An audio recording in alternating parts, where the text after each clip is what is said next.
இன்னைக்கு இப்போ பாம்பு கடிச்சதுனால வீட்டில் இருக்கிற எல்லாருமே பார்த்தீங்கன்னா ரொம்பவே வந்து பரபரப்பாகவும் அது மட்டும் இல்லாமல் பயங்கரமாக வந்து ஃபீல் பண்ணி அழுதுகிட்டு இருக்காங்க. ஸோ இந்த மாதிரி வந்து வயல்வெளியில் வந்து வேலை பார்க்கும்போது நம்ம நந்தினிக்கு வந்து எதேச்சியாக வந்து பாம்பு கடிச்சிருது. அதனால நந்தினி வந்து அங்கேயே மயங்கிடுறாங்க. ஸோ நம்ம சூர்யா தான் வந்து அவசர அவசரமாக நந்தினியை வந்து தூக்கிட்டு ஸோ ஹாஸ்பிட்டலுக்கு வேக வேகமாக வந்து ஓடுறாரு. அது மட்டும் கிடையாது, இந்த மாதிரி நந்தினிக்கு பார்த்தீங்கன்னா உடம்புல விஷம் ஏறக்கூடாது அப்படிங்கிறதுக்காக நிறைய விஷயங்கள் அங்கே வந்து பண்ணுறாங்க.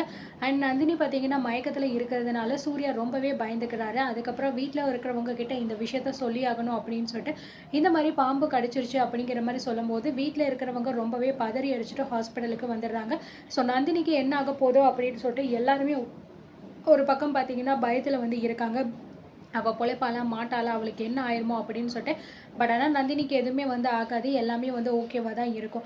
ஸோ இது எல்லாமே ஒரு பக்கம் இருந்தாலும் இந்த பக்கம் பார்த்தீங்க அப்படின்னா இந்த சுதாகர் வந்து நந்தினியோட ஃபேமிலியை பழி வாங்கி ஆகணும் அப்படிங்கிற மாதிரி வந்து பிளான் பண்ணுறாரு. ஸோ அதுக்கு பார்த்தீங்கன்னா பரமேஸ்வரி, அதுக்கப்புறம் வந்து சென்னையிலேருந்து கௌஷிக் எல்லாருமே வந்து அந்த பட்டுக்கோட்டையில் உள்ள கிராமத்துக்கு வந்திருப்பாங்க. சுதாகர், அதுக்கப்புறம் பரமேஸ்வரி, கௌஷிக் 3 பேருமே ஒன்றா சேர்ந்து பேசிக்கிறாங்க.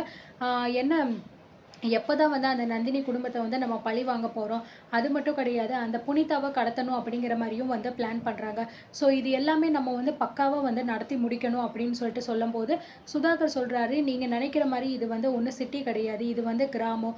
இங்கே என்ன நடந்தாலும் சரி அது உடனுக்குடனே வந்து எல்லாருக்குமே வந்து தெரிஞ்சிடும். இப்போ கூட நீங்கள் வந்து இந்த மாதிரி ஊர்லேருந்து புதுசாக என் வீட்டுக்கு வந்திருக்கீங்க அப்படிங்கிறது இந்நேரம் ஊர் முழுக்க வந்து தெரிஞ்சிருக்கும்.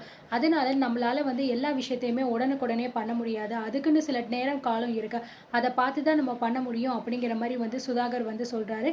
ஏன்னா நீங்களே வந்து இப்படி சொன்னால் என்ன பண்ண முடியும் அப்படின்னு பரமேஸ்வரி கேட்கும்போது, இங்கே பாருமா, நான் வந்து சொல்கிறது எல்லாமே வந்து உண்மைதான், அது மட்டும் கிடையாது. இந்த ஊரில் பார்த்தீங்கன்னா இப்போ ஆடி திருவிழா வேற வரப்போகுது, அந்த திருவிழாவில் வச்சு தான் நான் வந்து ஏதாவது பண்ணணும் அப்படின்னு பிளான் பண்ணியிருக்கேன் அப்படின்னு சொல்லும்போது, ஆமாண்ணே நீங்கள் சொல்கிறதும் சரிதான், ஆடி திருவிழா வேற வரப்போகுதுல்ல, அப்போ தான் ஊர் மக்கள் எல்லாருமே ஒரே இடத்துல கூடியிருப்பாங்கல்ல அப்படிங்கிற மாதிரி பரமேஸ்வரி சொல்கிறாங்க. ஆமாம்மா, நீ சொல்கிறது வந்து சரிதான், அந்த நேரம் தான் நமக்கு வந்து சரியான நேரம். ஏன்னா அந்த தோட்டக்கார ஃபேமிலியும் பார்த்தீங்கன்னா அந்த திருவிழாவில் வந்து கலந்துப்பாங்க. அந்த நேரத்தில் கூட்ட நெரிசலில் நம்ம ஏதாவது வந்து பண்ணணும். அப்படி பண்ணாதான் வந்து திருவிழா அப்போ கூட்டத்தில் ஏதாவது ஆயிடுச்சு அப்படின்னு நம்மளால் வந்து சமாளிக்க முடியும். அது வரைக்கும் நம்ம வெயிட் பண்ணணும். ஆனால் அதுக்கு இன்னும் ஒரு வாரம் இருக்கேம்மா அப்படிங்கிற மாதிரி வந்து பார்த்தீங்கன்னா சுதாகர் சொல்கிறாரு. ஸோ இதை கேட்ட கௌஷிக் வந்து, என்ன மேடம் இப்படி சொல்கிறீங்க, இன்னும் ஒரு வாரம் இருக்கா, ஒரு வாரம் எப்படி நம்மளால் வெயிட் பண்ண முடியும் அப்படின்னு சொல்லும்போது, இங்கே பாருங்க கௌஷிக் தம்பி, நம்ம பண்ண போகிறது ஒன்றும் சாதாரண விஷயம் கிடையாது. எந்த விஷயமா இருந்தாலும் நம்ம பார்த்து பக்குவமாக தான் பண்ணணும். அது மட்டும் கிடையாது, கிராமம் அப்படின்னா எல்லாத்தையுமே நம்ம எடுத்தோம் கவுத்தோன்னு பண்ண முடியாது. சிட்டிங்கிறது வேற, கிராமம் அப்படிங்கிறது வேற. அதுக்கேற்ற மாதிரி நம்ம கரெக்டாக பார்த்து பண்ணால் மட்டும்தான் நம்ம நினைக்கிற விஷயம் நம்மளால் வந்து முடிக்க முடியும். அதனால் பொறுமையாக தான் இருக்கணும் அப்படின்னு சொல்லிடுறாங்க. ஸோ அதனால் வேற வழி இல்லாமல் கௌஷிக்குமே வந்து சரி அப்படின்னு ஒத்துக்கிறாரு. அந்த நேரம் பார்த்து கரெக்டாக வந்து இந்த கௌஷிக்கு பார்த்தீங்கன்னா மாதங்கி வந்து ஃபோன் பண்ணுறாங்க. என்ன கௌஷிக், இந்த மாதிரி நீ கிராமத்துக்கு போயிட்டியா, போனதுலேருந்து இன்னும் வரைக்கும் எனக்கு ஒரு ஃபோன் பண்ணலை, நீ என்ன தான் உன் மனசில் நினச்சிக்கிட்டு இருக்க அப்படின்னு சொல்லிட்டு பார்த்தீங்கன்னா மாதங்கி வந்து திட்டுறாங்க. ஸோ இதை கேட்ட கௌஷிக் வந்து, என்ன மேடம் நீங்கள் எப்போ பார்த்தாலும் ஃபோன் பண்ணாலும் என்னை திட்டிக்கிட்டே இருக்கீங்க, நீங்கள் சொன்னீங்க அப்படின்னு சொல்லிட்டு உங்கள் வேலைக்காக தானே நான் இவ்வளோ தூரம் வந்திருக்கேன் அப்படிங்கிற மாதிரி சொல்கிறாங்க. அது சரி ஓகே தான், ஆனால் நீ இன்னும் வரைக்கும் எனக்கு ஃபோன் பண்ணவும் இல்லை, ஒரு தகவலும் கொடுக்கல அப்படின்னு சொல்லும்போது, இல்லை மேடம் இங்கே ஏற்கனவே வந்து நான் வந்துட்டேன், ஆனால் இப்போதைக்கு எதுவுமே வந்து பண்ண முடியாது, இது கிராமம் அப்படிங்கிறதுனால எல்லாத்தையுமே பார்த்து பக்குவமாக தான் வந்து பண்ணணும். இன்னும் ஒரு வாரத்தில் திருவிழா வரப்போகுது போல இருக்குது, அந்த திருவிழாவில் வச்சு தான் அந்த நந்தினி குடும்பத்தை பழி வாங்கணும், அந்த புனிதாவையும் கடத்தணும் அப்படிங்கிற மாதிரி வந்து சொல்லிக்கிட்டு இருக்காங்க அப்படிங்கிற மாதிரி சொல்கிறாங்க.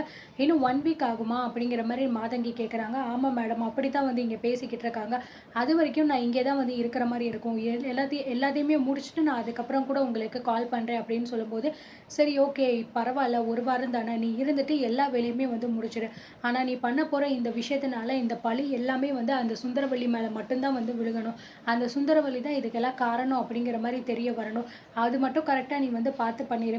ஒருவேளை இந்த விஷயத்த நீ சரியாக முடிக்காமல் விடலைன்னா அதுக்கப்புறம் நான் உன்னை என்ன பண்ணுவேன்னு உனக்கு நல்லாவே தெரியும்ல கௌதம், பார்த்து பத்திரமா நீ எல்லாத்தையுமே பண்ணிவிட்டு கரெக்டாக வந்துடணும் அப்படிங்கிற மாதிரி மாதங்கி வந்து சொல்கிறாங்க. சரிங்க மேடம், நான் பார்த்துக்கிறேன், எல்லாத்தையும் பார்த்துட்டு உங்களுக்கு ஒரு நல்ல தகவலை நான் கொடுக்குறேன் அப்படின்னு சொல்லிட்டு வச்சுடுறாங்க. இந்த பக்கம் மாதங்கி பார்த்தீங்க அப்படின்னா, நம்ம பண்ண பிளான் எல்லாமே இப்படி வந்து டிலே ஆகிக்கிட்டே போகுது, எவ்வளோ சீக்கிரமாக நம்மளால் இந்த குடும்பத்தை பழி வாங்க முடியுமோ அவ்வளோ சீக்கிரமாக நம்ம பழி வாங்கியே ஆகணும், இந்த சுந்தரவள்ளியை வந்து நம்ம ஒட்டு மொத்தமா வந்து அழிச்சே ஆகணும் அப்படின்னு பார்த்தீங்கன்னா, மாதங்கி பயங்கரமான பிளான் போடுறா. இந்த பக்கம் கௌதம் பார்த்தீங்கன்னா, இந்த மாதங்கி எப்ப பார்த்தாலும் திட்டிக்கிட்டே இருக்காளே! நமக்கு வேற வழியே இல்லாம இதெல்லாம் நம்ம வந்து பண்ண வேண்டியதா இருக்கு. இருந்தாலும் பரவால்ல. இது வந்து இவங்க சொல்றத நம்ம சரியா பண்ணி முடிச்சுட்டோம் அப்படின்னா, அதுக்கப்புறம் நம்ம லைஃபே செட்டில் ஆயிரும் அப்படின்னு சொல்லிட்டு, ஒரு பக்கம் பார்த்தீங்கன்னா, இந்த கௌதமும் வந்து நினைச்சுக்கிட்டு இருக்காரு. ஸோ ஆக மொத்தம் இப்ப நந்தினிக்கு என்ன நடக்க போகுது? எப்படி அவங்க இதுலருந்து தப்பிக்க போறாங்க? அப்படிங்கிறத அடுத்தடுத்து நம்ம பார்த்து தெரிஞ்சுக்கலாம்.